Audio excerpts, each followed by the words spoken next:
I feel like Lance probably has lots to say. I don't know about that. I don't have any clue what we're going to talk about. I've known you for 10, 12 years. a long time. Yeah. How did we meet? I was actually recruiting for Trevecca Nazarene University for a master's doctoral program, and I was driving by in the old store, in the old shop, and I saw your sign, and I was like, holy cow, I did not know they were in Tennessee. You're like, I got to go save these heathens? Yeah, no, I just turned around. I wanted to come look at your gear. I'd read about it, and we met that day. You were fantastic, walked me around, showed me everything, and we just started talking. We'll talk some more right now.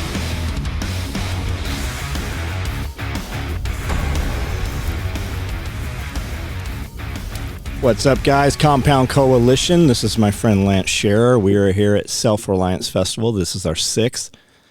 And I don't think we've ever we definitely never did this. We're going to sit down and just have a conversation, and we're going to talk about whatever we want to talk about. Yeah, great to be here. So you worked for a Christian college? Is that what that is? Trevecca Nazarene University, and was in higher education for about 15 years. Is that a big campus? Yeah, they're in Nashville. Okay. Christian College, Nazarene.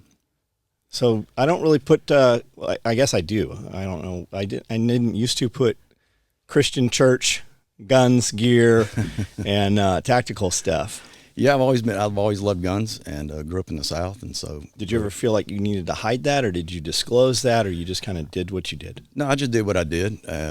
Loved guns and go shoot, and it was kind of a hobby. It wasn't anything that big of a deal. And decided Y2K, need to start doing a little prepping, and it kind of went off in that rabbit hole for a long time, and couldn't afford to do much, so just trying to working for a day, for 2 days, 3 days of preps. So guns obviously were a part of that, and higher ed was something I loved to do, just the teaching and working with young kids and trying to open up their minds for what the future could be and teaching them how to think, and it just kind of evolved from there. I feel like your higher education that you were facilitating is very different than the mainstream higher education. Yeah, absolutely. It is comes out of Christian context, and I've got a Master of Divinity, 9 hours. Most of it is research, and then I've got an MBA in project management. So kind of two different fields. It must drive you crazy to come in here. Like, this place needs some management. Hey, you do a fantastic job. There's no doubt about that. I think I'm very lucky. Well, I think, there's some people that have a natural skill set, and the rest of us have to go to college to try to learn a little bit from what you guys are doing. I might identify mine one day. I don't know, man. Man, you've never tried to save me. You've never preached at me. I always knew what you did was very curious. You're very curious. I'm curious of you. And I'm always happy to see you. I'm always happy when you show up. And lately your life has changed over the last few years, and you're doing some different things now. So what is that what would you describe yourself as? What do you do? Well, in 2016, I bought WHMC Guns, and so we're one of the larger gun stores in West Tennessee, and so we've really been reaching out and trying to help people understand the value of being prepared, that nobody can come rescue you. You got to take care of yourself, and so I had a real privilege of being able to do that. So how do you breach that? I mean, obviously your customer is kind of a qualified person. You don't have people coming in your place that are like, man, I really hate these guns, and I probably shouldn't have any of this food, and I don't want to save my family. Yeah, well, you'd be surprised. During the pandemic, I had a lady come in, a little black lady. She was probably 5 foot, 88 years old, never held a gun in her life. So she's scared during the pandemic. Everybody felt alone. And so she came in, we were showing her some guns, trying to walk her through that. I opened up the gun, showed it to her, let her hold it. She was shaking. She was terrified. Wow. But she was more terrified to go home without it. Man, to have access to somebody who came to seek you out, who is 88 years old, the stories they have and the history and the different times that she has lived through, to be able to give that to her and the knowledge, and then to be able to have access to have conversation. Man, did she ever come back? No, I've never seen her again. But what we try to do is really, we don't try to overwhelm with knowledge. We just try to make them feel comfortable. They are where they are. They're not where we want them to be.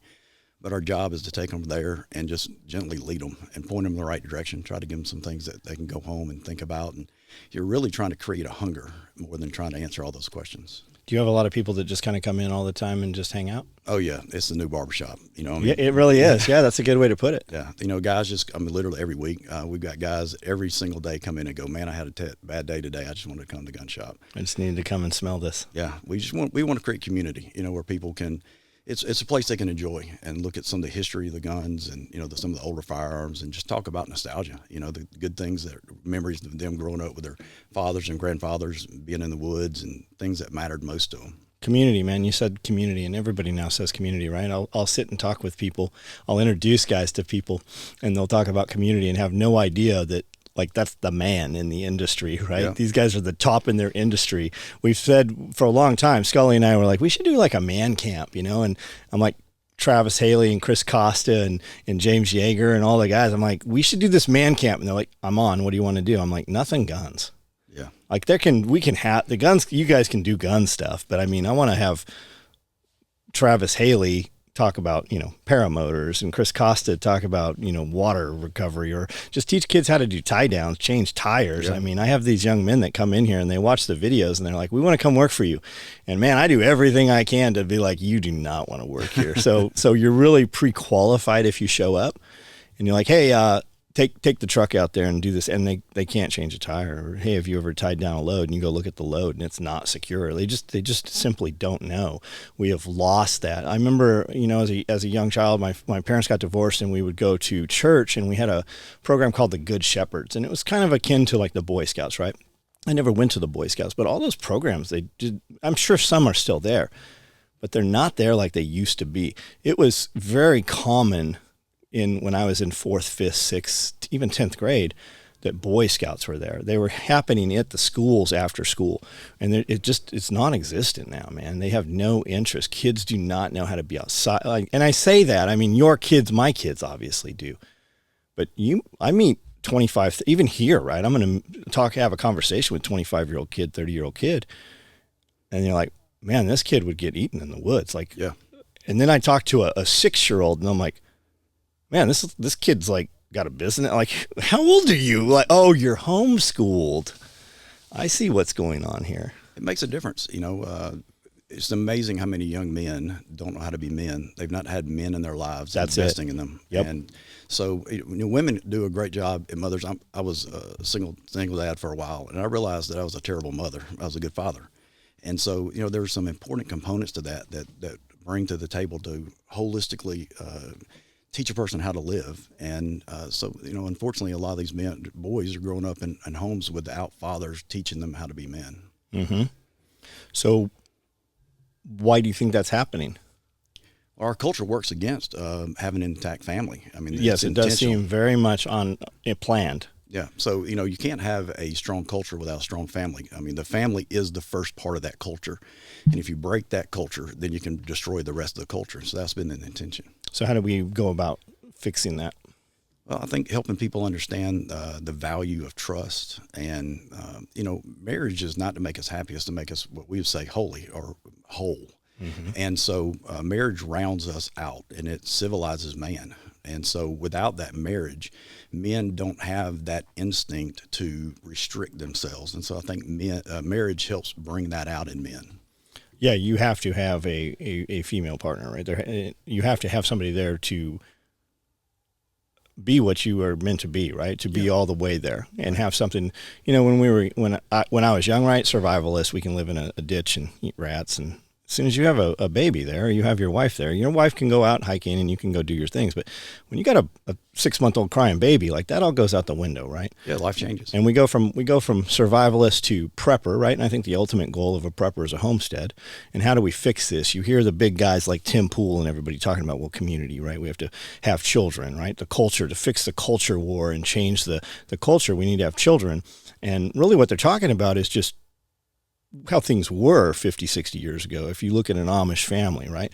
The homestead or the house, and nowadays we take our elderly folks and we we house them somewhere else, right? We don't want to see them and they don't have value, and we tuck them away and they become somebody else's, problem now, rather than having children and then your children having children, and you try to have it. It doesn't have to be hundreds of acres. It could be 1 acre, 5 acres, whatever, but to have multi generations on the same property or invested involved in the same business, like Polyface Farms has done, So we have kids, and then our kids have kids, and we help raise our kids' kids, and then our parents can help raise those kids, and then when those parents need assistance, we have multiple people around, and and it doesn't have to be your blood family. It's just building, like Tag from Life Done Free, intentional communities, and the people show up, man. Well, I think that one of the most dangerous things we hear in society is, do what makes you happy. And what I've found is being a father and being a husband, most of the good things that I do in those scenarios are not what makes me happy. The whole idea is for me to learn to sacrifice myself for the good of others. And so when you look at the constriction of the family and the dislocation from, farms and that kind of community, families used to have 3, 4, 5 kids because that was what important, reproducing yourself in them and reproducing your values in their life so they could have a better life. And now, families are not having any kids until they're 35 or 40 because they've been doing them. Because we want to travel. Yeah. Yeah, we don't want to have to feed a dog. We definitely don't want to have to feed a kid. Yeah, so the whole thing is what can entertain me, what can make me happy, what kind of experiences can I have, but none of those are developing character. They're not developing men. They're developing people that have experiences and feelings, but that's not reproducible. I can't reproduce a Hawaiian vacation into my life of my kids that adds value to them. There's very shallow roots. Those trees are blown over very easily. There's no pressure testing. There's no adversity, right? Gary Smalley, 12 Keys to a Loving Relationship, speaks, the one thing I took away from that I often say is camping, right? The families that, when they interviewed families that really got through difficult times, they all camped. And it's like, well, what's camping? Well, there's always there's always some turmoil. The tent caught on fire. The tent blew away. The truck broke down. But those it's horrible when it's happening. I'm never going to camp again. But those are the stories that you're talking about 20, 30 years later. And that's what makes the difference in kids' lives. You go back and you think about your memories or my memories, or we talk about those moments of solitude and silence and serenity with our families. When you think about that around a campfire where you're talking. And back before there were phones and we were captured by that, people, a lot of times I think we listen to our kids, but we don't hear our kids. And I think that's a big part. You hear, why is there so much TikTok and why are so many people want to be noticed? Because they grew up unnoticed. Yeah. I mean, look at the attention span, right? Everything is short form content. I see it. I know it's affecting me. And you go out in a restaurant now, you don't hear kids anymore, right? Kids are there, but they've got the babysitter, that tablet there. Families, they don't include the kids in the conversation, so these kids grow up and they have no conversation with adults. Whereas you pull your kids could care, they would stand right there and have a conversation with adults. But when you see these kids and you try to have a conversation with a kid and they just can't even communicate. It doesn't happen. Well, we're always in a hurry for the next thing, and I think that's a part of that driven culture. And I just spent about an hour and a half, hour or so with a gentleman, listening to somewhat of his life story, and it was a fascinating story. It's a real privilege to hear that. But most of the time, we don't have time to really listen to people. What do you think is doing that?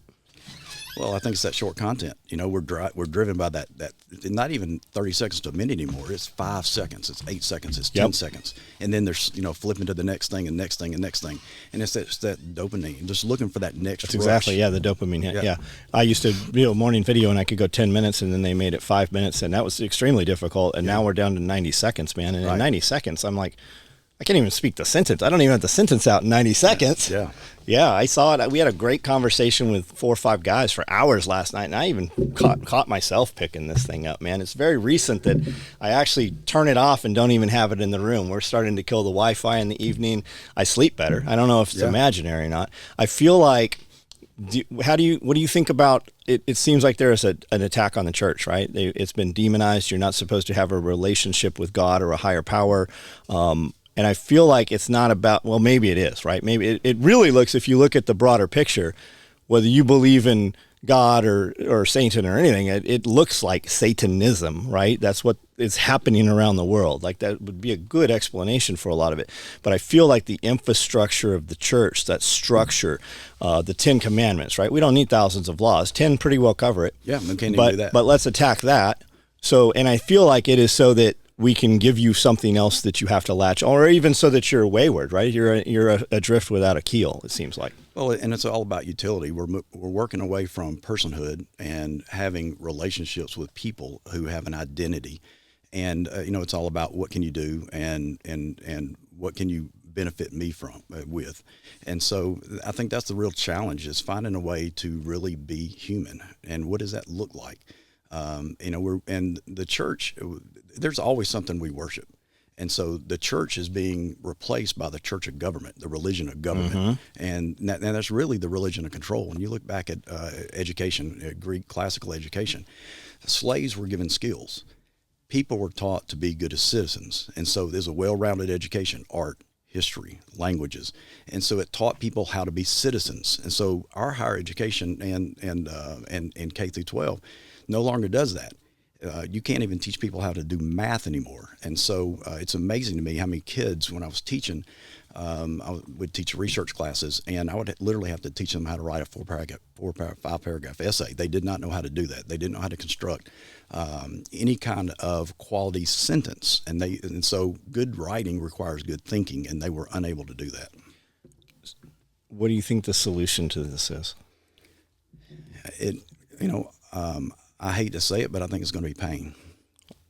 Yeah, I don't think anything's changing without, unfortunately, bloodshed and violence. Yeah. I don't think it does seem as simple, right? You saw it during COVID, like your kids have to do these things, and I'm like, yeah, that's not happening, right? And it was literally as simple as we're not doing that. No, we're going to do this, right? We had online schooling, we have alternative schoolings, faith-based schoolings, and it does seem as simple as just, no, we're not doing that. We're going to do this, right?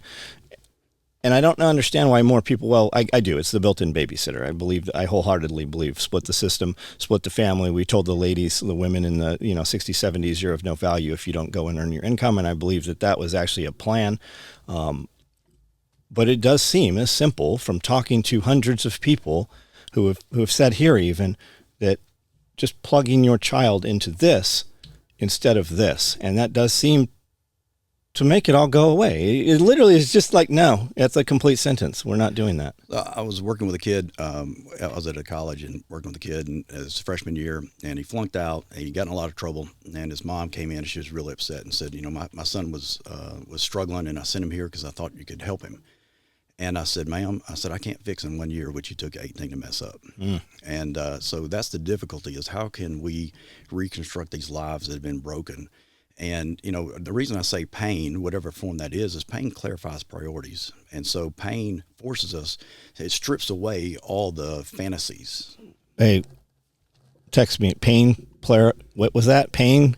Clarifies. Priorities. We're stealing that.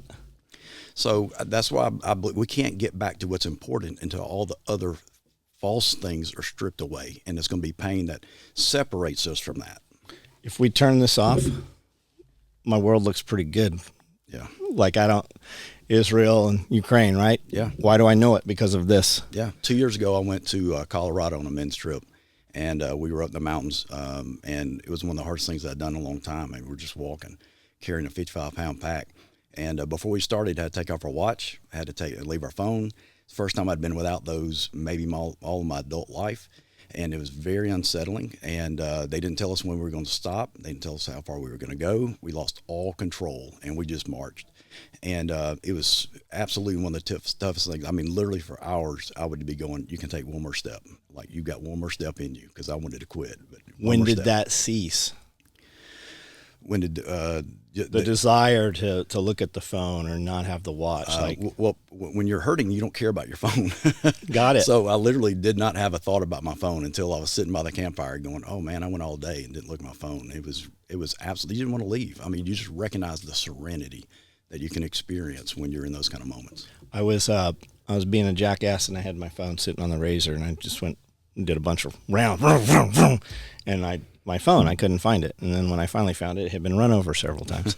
And I didn't have a phone for a couple of weeks. I went to Verizon and I'm like, hey, I need a new phone. They laughed and they're like, yeah, good luck with that. So it took a week and a half to get this phone. So I was without a phone. In the first couple of days, because I listened to podcasts or YouTube while I'm working or whatever, I was running around. I'm like, okay, I can put the router out here. I can have the iPad. I can Bluetooth to the headphones. But after a few days, I'm like, this is nonsense. And I went about a week and a half. And when I got the phone back, I didn't even turn it on for 2 days.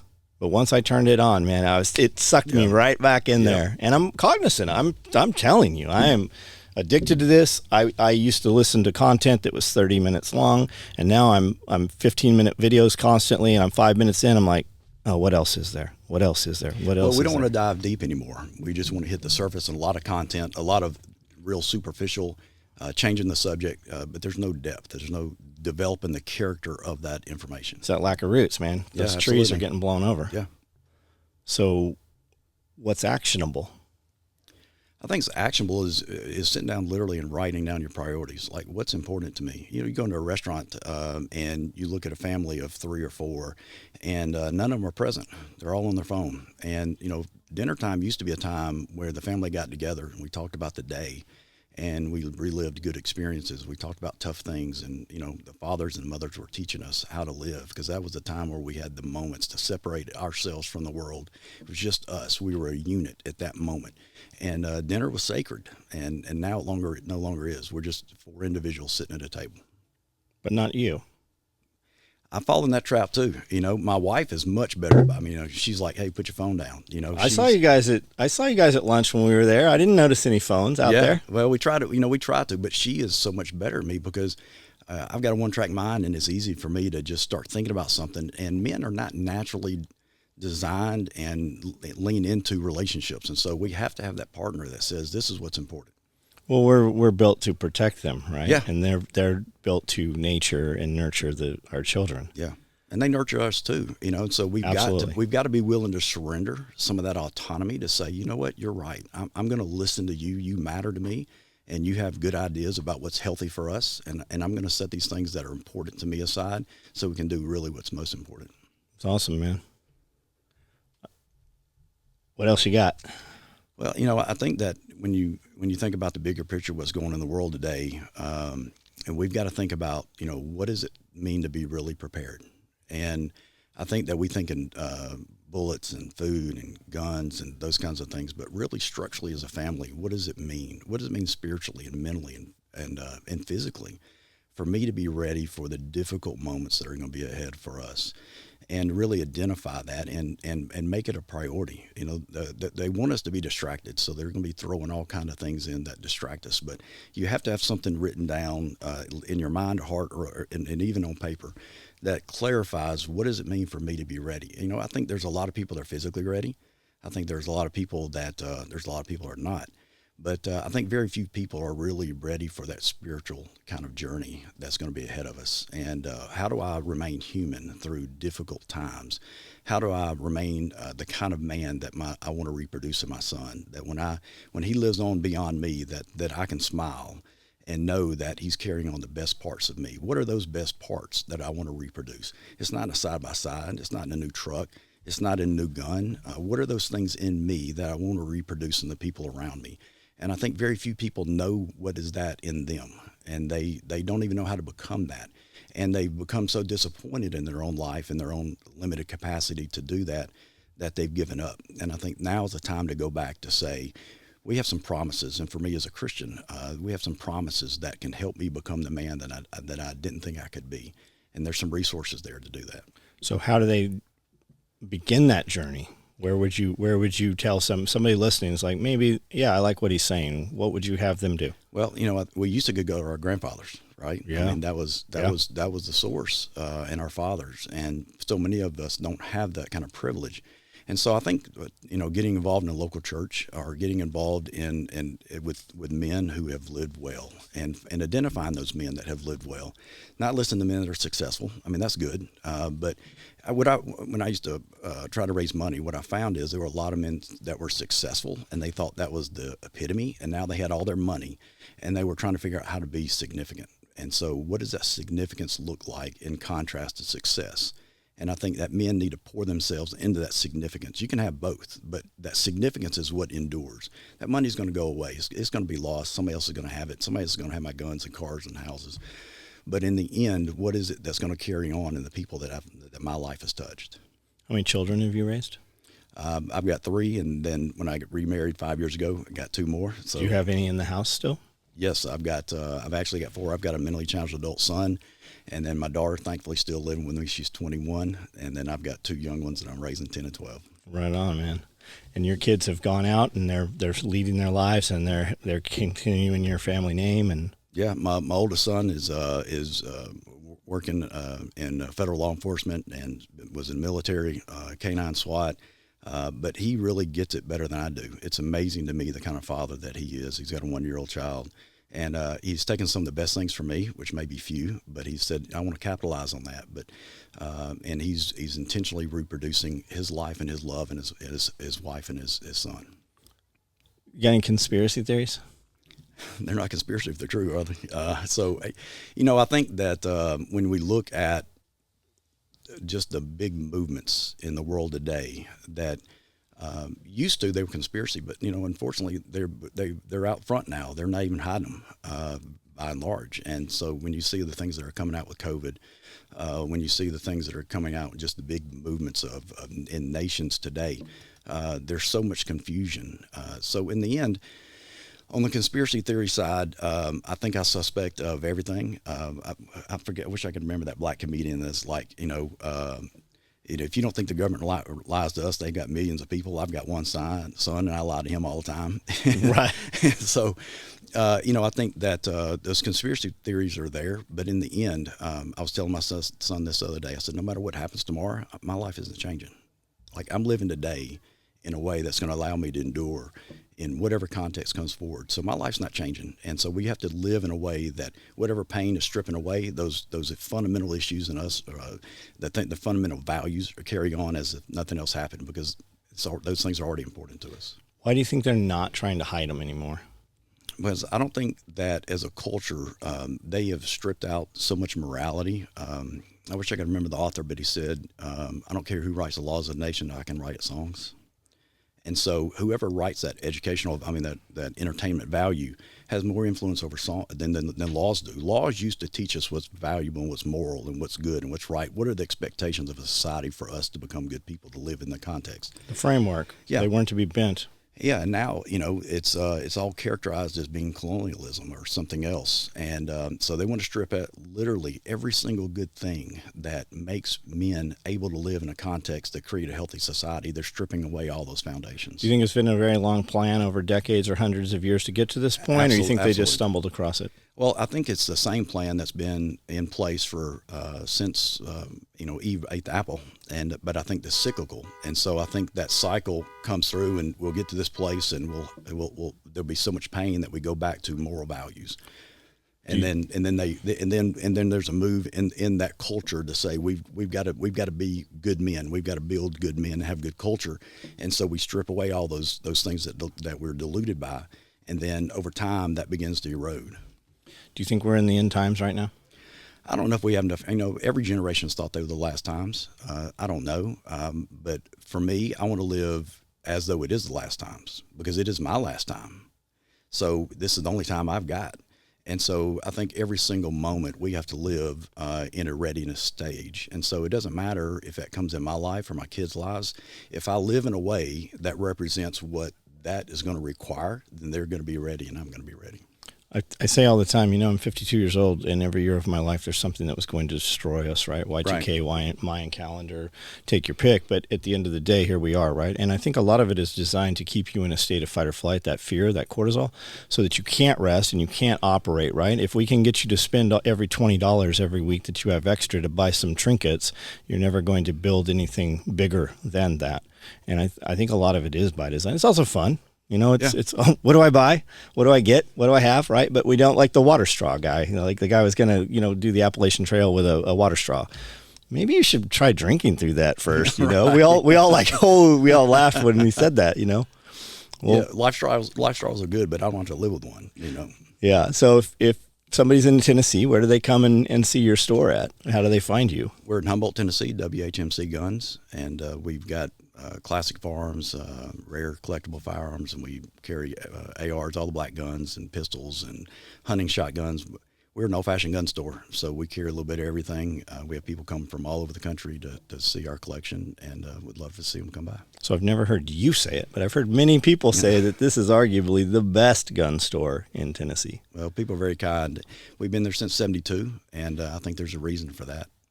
How long are you going to do it for? I don't know. For me, it's just a platform. Guns are just an excuse to get men together, and so to me, that's what's important to me, is that bigger picture.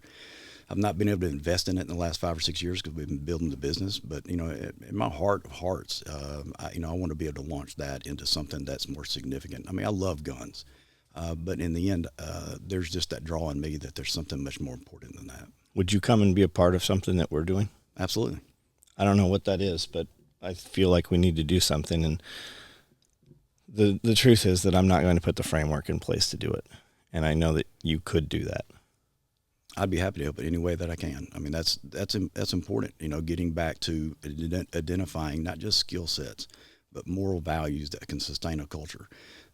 Culture is not sustained by skill. It's sustained by the moral values of the people that live in that family value system. And until we reestablish that, our culture is going to continue to disintegrate. Dude, thank you for sitting down and having this conversation with me. Yeah, thank you for the privilege of it. I've always respected and honored you, and I love being able to sit here and talk to you. Thank you.